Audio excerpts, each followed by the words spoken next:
తెలంగాణ ప్రజలు ఎప్పుడెప్పుడు తెలంగాణ అసెంబ్లీకి బిల్లు వస్తుందా అని చెప్పని ఎదురు చూస్తున్న తరుణంలో ఇవాళ గౌరవ శాసనసభ స్పీకర్ మనోహర్ గారు తెలంగాణ ఏర్పాటుకు సంబంధించి అసెంబ్లీలో బిల్లు ప్రవేశపెడితే ముష్కరుల లెక్క కిరాతకంగా పాశవికంగా ఈరోజు అప్రజాస్వామికంగా రాజ్యాంగానికి వ్యతిరేకంగా ఇది తెలుగుదేశం పార్టీకి సంబంధించినటువంటి ఆంధ్ర నాయకులు తర్వాత వైఎస్ఆర్ కాంగ్రెస్ పార్టీకి సంబంధించినటువంటి ఆంధ్ర నాయకులందరూ కూడా వ్యవహరించడానికి టీఆర్ఎస్ పార్టీ తీవ్రంగా ఖండిస్తూ ఉంది.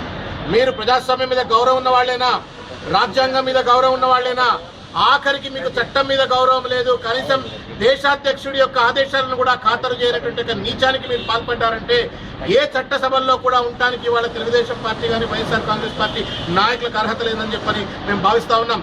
ఎంత గుండె ధైర్యం మీకు! 4 కోట్ల మంది తెలంగాణ ప్రజల యొక్క ఆకాంక్షలకు అనుగుణంగా వచ్చినటువంటి ఒక బిల్లును, మా ఆత్మ గౌరవానికి మా యొక్క విముక్తికి ప్రతీక అయినటువంటి ఒక బిల్లును చించి పడేస్తారా? అంత కండకావర మా మీకు, అంత దుర్మార్గం మా మీదని చెప్పని మేము ప్రశ్నిస్తా ఉన్నాం. ఈరోజు తగలబెడతారా మీరు? తగలబెట్టింది చించింది తెలంగాణ బిల్లును కాదు, తగలబెట్టింది చించింది తెలంగాణ ప్రజల యొక్క ఆత్మగౌరవాన్ని, ఎంతో కొంత మిగిలినటువంటి ఒక తెలంగాణ ఆంధ్ర ప్రజల మధ్య ఉన్నటువంటి ఒక ప్రేమ భావాన్ని మీరు చించి వేసినారనేటువంటి ఒక విషయాన్ని ఈరోజు తెలుగుదేశం పార్టీకి సంబంధించిన నాయకులు, వైఎస్ఆర్ కాంగ్రెస్ పార్టీకి సంబంధించిన నాయకులు గుర్తుపెట్టుకోవాలా. చంద్రబాబు నాయుడు గారు ఖబర్దార్, మీరు 2009 డిసెంబర్ 9 నాడు ఏ డ్రామాలు అయితే ఆడినరో మళ్ళా అసెంబ్లీలో కూర్చొని అదే డ్రామాలు మీరు ఆడుతూ ఉన్నారు. ఓ చేత్తోనేమో తెలంగాణ తెలుగుదేశం పార్టీ వాళ్ళనేమో పోయి తెలంగాణకు మద్దతుగా మాట్లాడమంటారు, మరి మళ్ళీ ఇంకో చేత్తోనేమో మీరు దేవినేని ఉమా, పయ్యావుల కేశవ్ లాంటి వాళ్ళతోటి మూర్ఖంగా అహంకారపూరితంగా ఈరోజు బిల్లును చించివేయమని చెప్పని రెచ్చగొడతారు. ఇది ఎక్కడ న్యాయం చంద్రబాబు నాయుడు గారు అని చెప్పి మేము ప్రశ్నిస్తా ఉన్నాం. ఈ రకంగా మీరు కుట్రలతో కుతంత్రాలతో తెలంగాణ అడ్డుకోలేరు.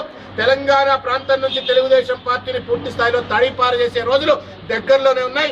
వైఎస్ఆర్ పార్టీ కుట్రల కుతంత్రాల ఆధిపత్య కోటలను కూడా తప్పనిసరిగా తెలంగాణ ప్రాంతంలో బీటలు కొడతాం.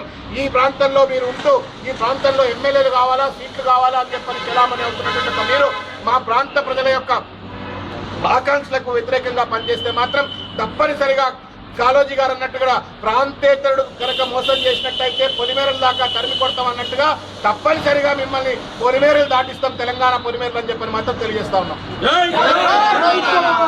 జై తెలంగాణ.